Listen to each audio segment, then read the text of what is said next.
सतगुरु की प्यारी सत्कार युग साध संगत जी, राभास स्वामी जी। प्यारी साध संगत जी, आज 22 जून 2026 दिन सोमवार। आज का यह पावन दिन हम सभी के लिए एक अत्यंत महत्वपूर्ण और रूहानी चिंतन का दिन है। आज हम उस मार्ग की चर्चा करने जा रहे हैं जिसके बिना इस मानव जीवन का कल्याण होना पूरी तरह से असंभव है। जब एक आत्मा इस संसार के दुखों से, इस संसार के थपेड़ों से थक जाती है, हार जाती है और उसके भीतर उस कुल मालिक, उस अकाल पुरुष से मिलने की तड़प पैदा होती है, तो उसके मन में सबसे पहला सवाल यही उठता है कि हे मालिक, मैं तुझ तक कैसे पहुंचूं? मैं इस जन्म मरण के चक्रव्यूह से कैसे आजाद हूं? मुझे वह रास्ता कैसे मिले जिससे मेरी आत्मा सीधे तुझ में समा जाए और हमेशा हमेशा के लिए सुखी हो जाए। इस रूहानी मार्ग पर चलने के लिए, उस सच्चे पातशाह से मिलाप के लिए संतों महापुरुषों ने हमेशा दो सबसे मजबूत स्तंभों का जिक्र किया है। एक है सतगुरु की निस्वार्थ सेवा और दूसरा है हमारे उत्तम, शुद्ध और निष्काम कर्म। आज हम इसी गहरे विषय को समझने का प्रयास करेंगे कि आखिर क्यों उस मालिक से मिलाप के लिए सतगुरु की सेवा और अच्छे कर्मों की इतनी बड़ी जरूरत होती है, और यह दोनों हमारे जीवन को किस तरह से बदलते हैं। संगत जी, देखा जाए तो इस दुनिया में जितने भी जीव आए हैं वे सब अपने अपने कर्मों के बंधन में बंधे हुए हैं। कोई भी जीव कर्म किए बिना एक पल भी नहीं रह सकता। सोचना, बोलना, देखना, चलना और यहाँ तक कि मन में किसी के प्रति अच्छे या बुरे विचार लाना भी एक कर्म है। लेकिन इन सारे कर्मों का जो लेखा जोखा है वह इतना जटिल और इतना गहरा है कि जीव इसमें युगों युगों से उलझा हुआ है।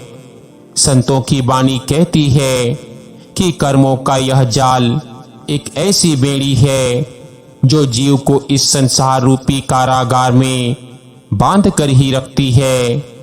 अच्छे कर्म करेंगे तो उसका फल भोगने के लिए स्वर्ग या अच्छे घरों में जन्म लेना पड़ेगा, और यदि बुरे कर्म करेंगे तो उसका दंड भुगतने के लिए नरकों या 84 लाख योनियों के चक्कर में भटकना पड़ेगा। दोनों ही सूरतों में आत्मा इस संसार से आजाद नहीं हो पाती, वह मालिक के घर वापस नहीं लौट पाती। तो फिर सवाल उठता है कि वह कौन सा तरीका है, वह कौन सा मार्ग है जिससे हमारे कर्म हमें बांधने के बजाय हमें आजाद करने का जरिया बन जाए। और यहीं पर जरूरत पड़ती है एक पूर्ण सतगुरु की और उनकी पावन सेवा की। सतगुरु इस संसार में कोई साधारण इंसान बनकर नहीं आते, वे उस कुल मालिक का साक्षात रूप होते हैं जो दया करके, रहमत करके इस धरती पर आते हैं ताकि हमारे जैसे भटके हुए जीवों को उंगली पकड़कर वापस सचखंड ले जा सके। जब जीव सतगुरु की शरण में आता है तो सतगुरु उसे सबसे पहले नाम की दात बख्शते हैं, उसे उस अनहद शब्द, उस रूहानी धुन से जोड़ते हैं जो हर समय हमारे भीतर गूंज रही है। लेकिन उस नाम की कमाई करने के लिए, उस रूहानी मार्ग पर सफलतापूर्वक आगे बढ़ने के लिए हमारे मन का शुद्ध होना, हमारे अहंकार का टूटना बहुत जरूरी है। और मन को शुद्ध करने का, अहंकार को मिटाने का सबसे अचूक और सबसे सरल साधन है सतगुरु की सेवा। सेवा केवल शरीर से कुछ काम कर देने का नाम नहीं है। सेवा का असली मतलब है अपने भीतर के मैं को, अपने अहंकार को सतगुरु के चरणों में पूरी तरह से समर्पित कर देना। जब हम सतगुरु के दरबार में या उनके वचनों पर चलते हुए निस्वार्थ भाव से सेवा करते हैं तो हमारे भीतर छुपा हुआ अभिमान समाप्त होने लगता है।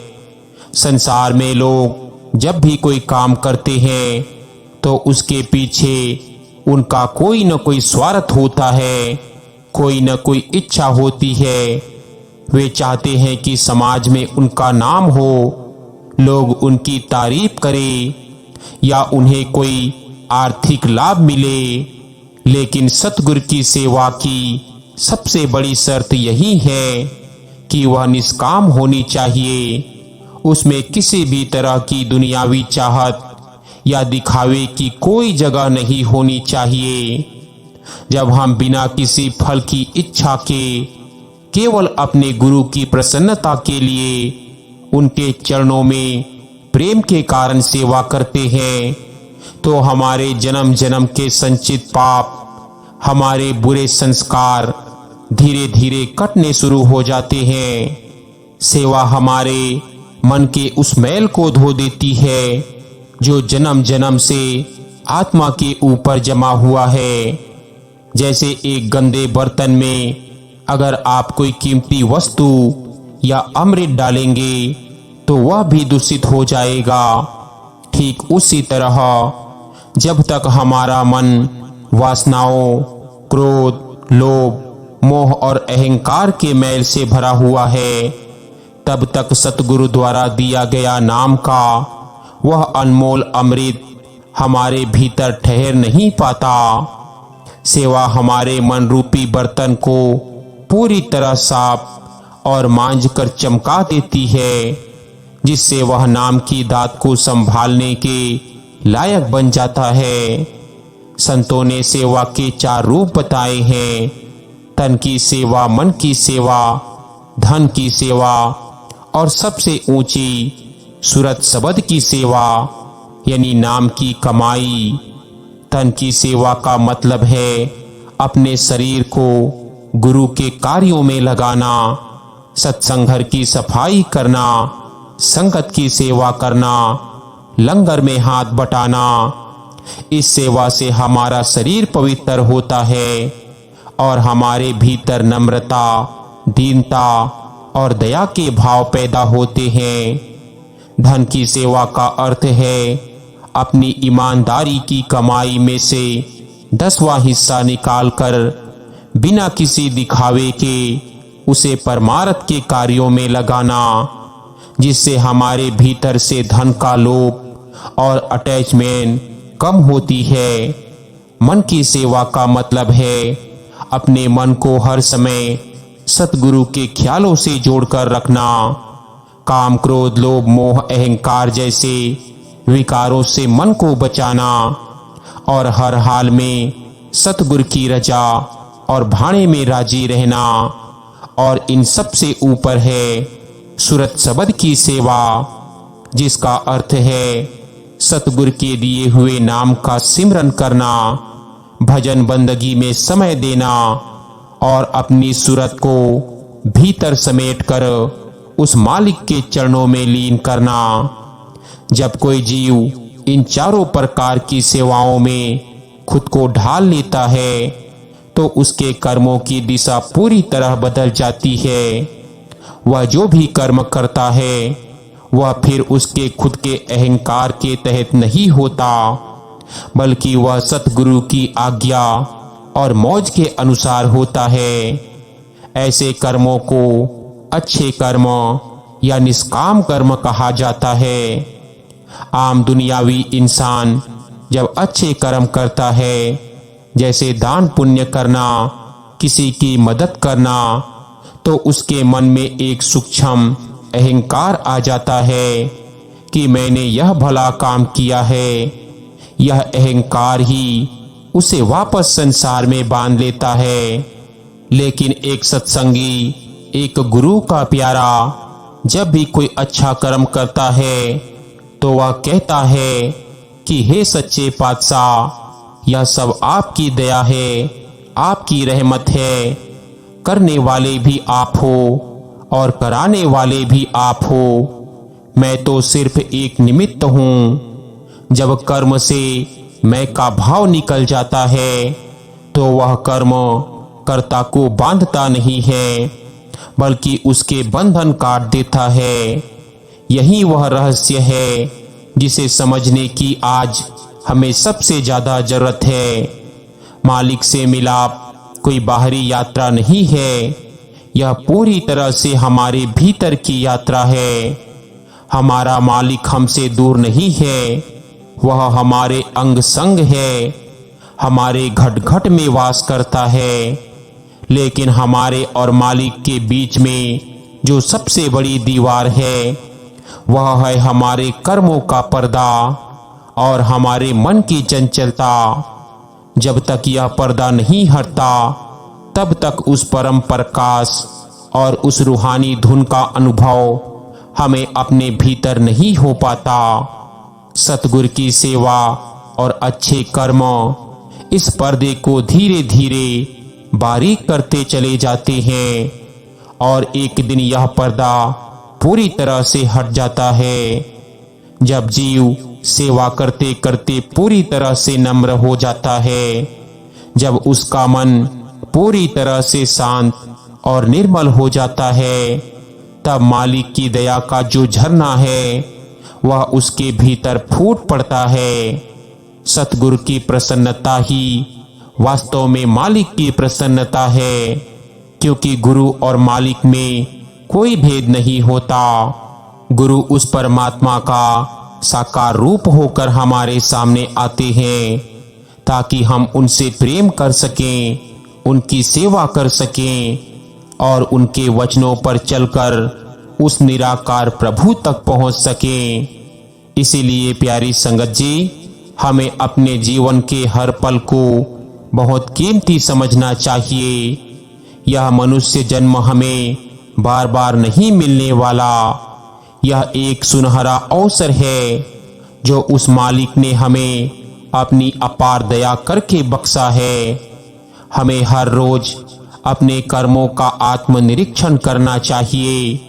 सुबह उठने से लेकर रात को सोने तक हमारे द्वारा किया गया हर कार्य ऐसा होना चाहिए जिससे किसी का दिल ना दुखे, जिससे किसी को ठेस ना पहुंचे।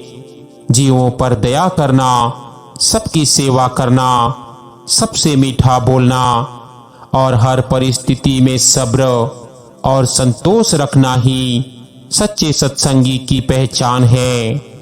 जब हमारे कर्म ऐसे पवित्र हो जाते हैं और साथ में जब हम सतगुरु के चरणों में बैठकर तड़प और प्यार से सेवा और सिमरन करते हैं, तो मालिक को खुद चलकर हमारी बाह पकड़नी पड़ती है। वह हमारे सारे पिछले गुनाहों को, सारे कर्मों के कर्जों को अपनी दया के बल पर माफ कर देता है और हमारी आत्मा को सीधे अपने अविनाशी धाम सचखंड में लीन कर देता है। आइए आज के इस पावन सत्संग से यह संकल्प लें कि हम अपने कर्मों को शुद्ध रखेंगे, सतगुरु की सेवा को अपने जीवन का मुख्य लक्ष्य बनाएंगे और हमेशा उनके भाणे में रहकर उस कुल मालिक से मिलाप के सच्चे हकदार बनेंगे। साथ संगत जी, कर्मों की गति इतनी सूक्ष्म और बलवान है कि बड़े बड़े ऋषि मुनि और ज्ञानी भी इसके चक्रव्यूह में फंस कर रह गए। इस संसार का नियम ही यही है कि आप जैसा बोएंगे वैसा ही काटेंगे। यदि कोई व्यक्ति जीवन भर केवल अपने स्वार्थ के लिए काम करता है, दूसरों को दुख पहुंचाता है या केवल माया को इकट्ठे करने में अपनी रूहानी ऊर्जा को नष्ट करता है, तो उसकी सूरत दिन प्रतिदिन भारी होती चली जाती है। वह जितनी ज्यादा संसार में लिप्त होती है उतनी ही उसकी आंतरिक चेतना सुप्त हो जाती है। इसके विपरीत जब कोई जीव सतगुरु की शरण में आकर सेवा भाव को अपनाता है तो उसके कर्मों की पूरी परिभाषा ही बदल जाती है। सतगुरु की सेवा वास्तव में एक पारस पत्थर की तरह है जिसके स्पर्श मात्र से जीव के लोहे जैसे काले और भारी कर्म भी कंचन यानी सोने की तरह शुद्ध हो जाते हैं। जब हम गुरु दरबार में बैठकर या घर पर रहते हुए भी अपने परिवार, समाज और जगत की सेवा गुरु का हुक्म मानकर करते हैं तो हमारे भीतर छिपी हुई वासनाएं और तृष्णाएं धीरे धीरे शांत होने लगती है। संगत जी, सच्ची सेवा वही है जो बिना किसी शर्त के की जाए। कई बार जीव सेवा तो करता है लेकिन उसके मन में यह विचार चलता रहता है कि मुझे इस सेवा के बदले में सतगुरु से कोई दुनियावी सुख मिल जाए, मेरी बीमारी ठीक हो जाए, मेरा व्यापार बढ़ जाए या मुझे समाज में मान सम्मान की प्राप्ति हो। संतों ने ऐसी सेवा को सच्ची सेवा नहीं माना है बल्कि इसे एक तरह का व्यापार कहा है। गुरु का दरबार कोई व्यापार की जगह नहीं है जहां आप कुछ देकर कुछ सांसारिक वस्तु की मांग करें। सतगुरु तो हमें वह अनमोल रूहानी खजाना देने आए हैं जिसके सामने 14 लोगों की दौलत भी मिट्टी के समान है। इसीलिए जब भी सेवा का अवसर मिले तो केवल एक ही प्रार्थना होनी चाहिए कि हे सच्चे पातशाह, मुझे ऐसी बुद्धि और ऐसा बल बख्शना कि मैं आपकी सेवा को बिना किसी स्वार्थ के केवल आपके प्रेम के लिए कर सकूं। जब जीव इस निष्काम अवस्था को प्राप्त कर लेता है तो सतगुरु अपनी रहमत का द्वार पूरी तरह से खोल देते हैं। मन का स्वभाव है कि वह हमेशा बाहर की तरफ भागता है। यह संसार की चकाचौंध में रूप, रंग और माया के आकर्षणों में इतनी तेजी से दौड़ता है कि इसे रोकना एक आम इंसान के लिए नामुमकिन सा प्रतीत होता है। इस चंचल मन को वश में करने के लिए सेवा और अच्छे कर्म एक मजबूत लगाम की तरह काम करते हैं। जब शरीर तन की सेवा में व्यस्त होता है तो मन को इधर उधर भटकने का समय नहीं मिलता। जब हम लंगर में बर्तन मांज रहे होते हैं या संगत के जूते साफ कर रहे होते हैं तो हमारा वह अहंकार जो हमें समाज में बहुत ऊंचा दिखाता है वह पूरी तरह से चूर चूर हो जाता है। हमें यह महसूस होने लगता है कि हम इस विशाल सृष्टि में एक छोटे से कण के समान भी नहीं हैं। यही दीनता, यही नम्रता रूहानी तरक्की की पहली सीढ़ी है। जब तक हृदय में थोड़ी सी भी हेकड़ी या अभिमान रहता है तब तक मालिक की आवाज, वह अनहद शब्द हमारे भीतर प्रकट नहीं होता, क्योंकि मालिक का वास हमेशा गरीब और कोमल हृदयों में ही होता है। संगत जी, आज के इस पावन दिन हमें यह बात पूरी तरह साफ कर लेनी चाहिए कि अच्छे कर्मों का मतलब सिर्फ दुनियावी भलाई नहीं है, बल्कि सबसे बड़ा अच्छा कर्म यह है कि हम अपनी सूरत को दुनिया के विकारों से समेटकर सतगुरु के चरणों में उस अनहद शब्द की कमाई में लगा दें। नाम की कमाई ही वह परम कर्म है जो हमारे संचित कर्मों के उस विशाल पहाड़ को, जो जन्म जन्म से हमारे सिर पर लदा हुआ है, पूरी तरह जलाकर राख कर देता है। सतगुरु की एक दया दृष्टि, उनका एक पावन वचन हमारे करोड़ों जन्मों के पापों का नाश करने की ताकत रखता है। लेकिन उस रहमत को हासिल करने के लिए हमारे भीतर पात्रता होनी चाहिए, एक अटूट विश्वास होना चाहिए। जब हमारा विश्वास चट्टान की तरह मजबूत होता है, जब हम दुनिया की परवाह किए बिना केवल अपने गुरु के हुक्म पर चलने का हौसला रखते हैं, तो मालिक खुद ब्रह्मांड के सारे नियमों को बदलकर हमारे कल्याण के लिए आगे आता है। रूहानी मार्ग पर चलने वाले कभी कमजोर नहीं होते, क्योंकि उनके पीछे ब्रह्मांड के सबसे शक्तिशाली साक्षात कुल मालिक का रूप यानी उनके सतगुरु का हाथ होता है। इसीलिए अपनी पूरी आत्मिक शक्ति को जगाओ, अपने भीतर के उस सोए हुए शेर को जागृत करो जो इस मन के हाथों मजबूर होकर पिंजरे में बंद है। इस चंचल मन को गुलाम बनाओ, इसे अपना मालिक मत बनने दो। जब तुम हर रोज नियम से बिना किसी नागे के पूरी श्रद्धा और लगन से 2.5 घंटे भजन सिमरन पर बैठोगे, जब तुम्हारी सूरत दोनों आंखों के पीछे उस तीसरे तिल पर एकाग्र होगी, तब तुम्हें समझ आएगा कि असली आनंद क्या है, असली ताकत क्या है। यह दुनिया जिसे सुख कहती है, वह तो सिर्फ दुखों का एक पर्दा है।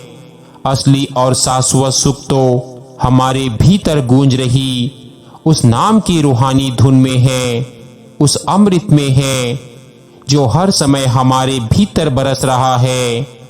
सतगुरु की सेवा का हर एक पल, उनके ध्यान में बीता हुआ हर एक लम्हा हमारे इस जीवन को सफल बनाता चला जाता है। कर्मों के खेल से डरने की जरूरत नहीं है, क्योंकि जब तुम सतगुरु के सच्चे सेवक बन जाते हो तो तुम्हारे कर्मों का हिसाब चित्रगुप्त या यमदूत नहीं लेते, बल्कि उसका पूरा नियंत्रण खुद सतगुरु अपने हाथों में ले लेते हैं। आज के इस रूहानियत भरे सत्संग के इस अंतिम संदेश को अपने हृदय की गहराइयों में उतार लो कि सेवा और निष्काम कर्म ही मालिक से मिलाप का एकमात्र राजमार्ग है। इसके अलावा जितने भी रास्ते हैं वे सब भूल भुलैया हैं जो तुम्हें इसी संसार में भटकाते रहेंगे। अपने आचरण को इतना पवित्र और जोरदार बनाओ कि तुम्हें देखकर दूसरों के भीतर भी भक्ति का मार्ग अपनाने की प्रेरणा जगे। कभी किसी की निंदा मत करो, कभी किसी का दिल मत दुखाओ, क्योंकि हर एक घट में वही कुल मालिक निवास करता है। अपनी ईमानदारी की कमाई पर डटे रहो। सतगुरु के वचनों को अपने जीवन का अंतिम सत्य मान लो और पूरी तड़प के साथ उस परमात्मा से मिलन की तड़प को अपने भीतर बनाए रखो।